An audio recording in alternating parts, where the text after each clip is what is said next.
எங்கள் அம்மா செய்கிற முருங்கீரை போட்ட கோதுமை அடை ரொம்ப டேஸ்ட் அண்ட் சாஃப்டாக இருக்கும். 10 நிமிஷத்தில் பண்ணிடலாம்.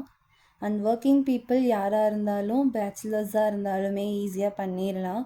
எப்படி செய்யலான்னு பார்த்துடலாம் வாங்க. நான் 5 கப் கோதுமை and 2 medium size onions and 250 கிராம்ஸ்க்கு முருங்கீரை எடுத்திருக்கேன். அண்ட் 4 வரமிளகா, உப்பு சேர்த்து தேவையான அளவு தண்ணி ஊற்றிக்கோங்க. மாவோட கன்சிஸ்டன்சி எப்படி இருக்கணும்னு சொல்கிறேன்.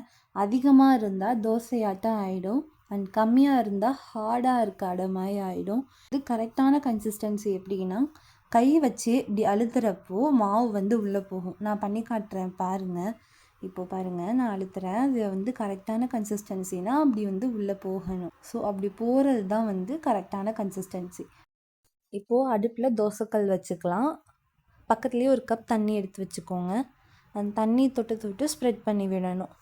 நீங்கள் உங்களுக்கு ஏற்ற அளவுக்கு நீங்கள் ஸ்ப்ரெட் பண்ணிக்கோங்க. எனக்கு கொஞ்சம் தின்னாக வேணும், நான் கொஞ்சம் தின்னாக பண்ணிக்கிட்டேன். உங்களுக்கு மொத்தமாக வேணும்னாலும் மொத்தமாக போட்டுக்கலாம். எண்ணெய் விட்டு க்ளோஸ் பண்ணி வச்சு ஆவியில் வேகணும். இது வேக ஒரு 5 செகண்ட்ஸ் இருந்தால் போதும். அடுப்பை சிம்மில் வச்சுக்கோங்க, இன்னும் தீஞ்சிடும். சிம்மில் வச்சுட்டு திருப்பி விட்டுக்கோங்க. அண்டு மறுபடியும் எண்ணெய் விட்டு மூடி வச்சுக்கோங்க. அவ்வளோதான். இந்த தோசை மேக்ஸிமம் ஃபுல்லாக செஞ்சு முடிக்க 1 or 2 minutes தான் ஆகும். ஸோ ஒர்க்கிங் போகிறவங்களுக்குலாம் இது கொஞ்சம் ஈஸியான ஒரு ரெசிபி. உங்களுக்கு வேணும்னா நீங்கள் சட்னியோ கிரேவியோ வச்சு பண்ணிக்கலாம். நாங்கள் இன்னொரு டைம் சுட்டு காட்டுறேன் பாருங்கள். நல்லா தண்ணி தொட்டு ஸ்ப்ரெட் பண்ணி விட்டுக்கலாம். எனக்கு கொஞ்சம் தின்னாக வேணும் அப்படிங்கிறதுனால நான் கொஞ்சம் தின்னாக ஸ்ப்ரெட் பண்ணிக்கிறேன். இது தோசையெல்லாம் விடவே இது ரொம்ப ஹெல்த்தியானது தான். ஆயில் வேணும்னா விட்டுக்கலாம், வேணும்னா நீங்கள் மூடி போட்டு வேக வச்சுக்கலாம்.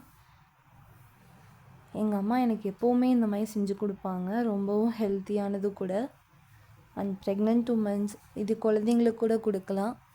கடலக்கொட்டை சட்னி அண்டு தக்காளி சட்னி ரொம்பவே டேஸ்ட்டாக இருக்கும். நான் இப்போ தக்காளி குழம்பு எடுத்துக்கிறேன். நெக்ஸ்ட் வீடியோவில் பார்க்கலாம். இந்த மாதிரி ஹெல்த்தியான ரெசிபிஸ் தெரிஞ்சுக்க என்னோடய பேஜை ஃபாலோ பண்ணிக்கோங்க. அண்ட் மறக்காமல் சப்ஸ்கிரைப் பண்ணிக்கோங்க. தேங்க்யூ.